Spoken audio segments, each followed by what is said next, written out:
News when you want it with Bloomberg News Now. I'm Amy Morris.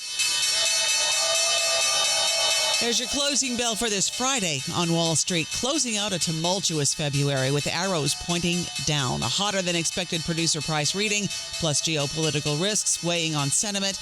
We bring you the closing numbers each day here at Bloomberg. The S&P 500 is down 30 points. NASDAQ down 210. The Dow lost 522 points. The 10-year Treasury yield at 3.97%. The 2-year yield at 3.38%. President Trump has now told all federal agencies to stop using Anthropic's technology, calling for a 6-month phase-out period. That announcement comes after Anthropic rejected the Pentagon's latest offer to use its AI model for mass surveillance and fully autonomous weapons. Undersecretary of Defense for Research and Engineering, Emil Michael, who helps drive the Pentagon's AI strategy, says Anthropic CEO is putting national security at risk. Ultimately, at the end of the day, we follow the law, all laws, but we can't let any one company stand between us and the warfighter because they don't make the rules. Congress makes the rules. The president signed them. We execute them, and we do so safely. Defense Undersecretary Emil Michael on Bloomberg TV. Netflix confirms Paramount Skydance paid that $2.8 billion breakup fee owed to Netflix after the streaming company dropped its planned deal to buy parts of Warner Brothers Discovery. Netflix yesterday said it dropped out of that bidding, paving the way for Paramount to buy the whole company for $31 a share. SpaceX is targeting filing confidentiality for an IPO as soon as next month. Sources tell Bloomberg that SpaceX expects to submit its draft IPO registration to the SEC in March. That would keep it on track for a June listing.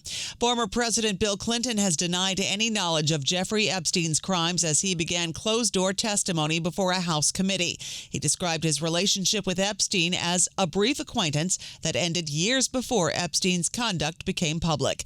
Committee member Maxwell Frost says Clinton's answers made it clear to him that President Trump should also answer some questions before the committee. Walking out of this, I can tell you we all now have a lot of new questions that we have to raise as it relates to the reasoning why Donald Trump had a falling out with Jeffrey Epstein in the first place. Today's closed-door deposition in Chappaqua, New York, marks the first time a former president has been compelled to testify to Congress.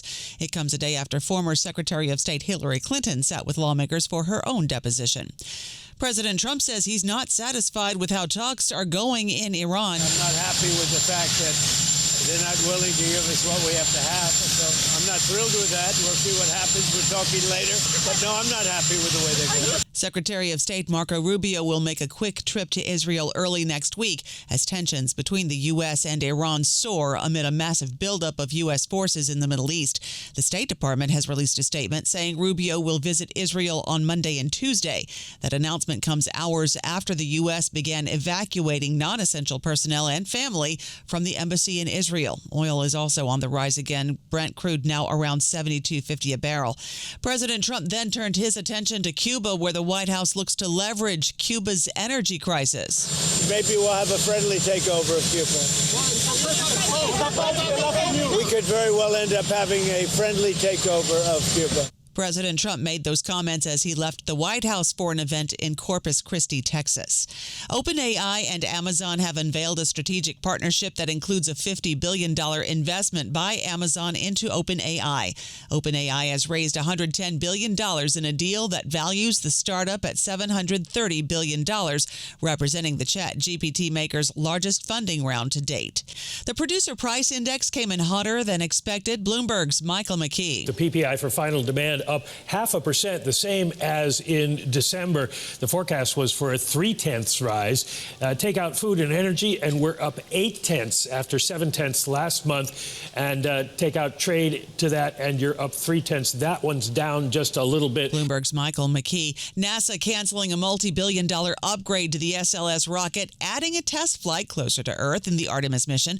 The Artemis 3 mission is now scheduled for 2027, and it'll launch a crew aboard Lockheed Martin's Orion capsule. It'll dock with commercially supplied landers in Earth orbit. NASA Administrator Jared Isaacman. The idea is we want to reduce complexity to the greatest extent possible.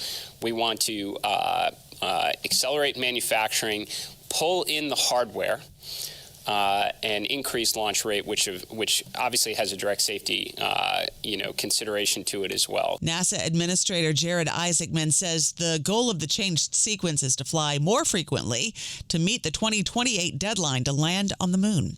That's news when you want it with Bloomberg News Now. I'm Amy Morris, and this is Bloomberg.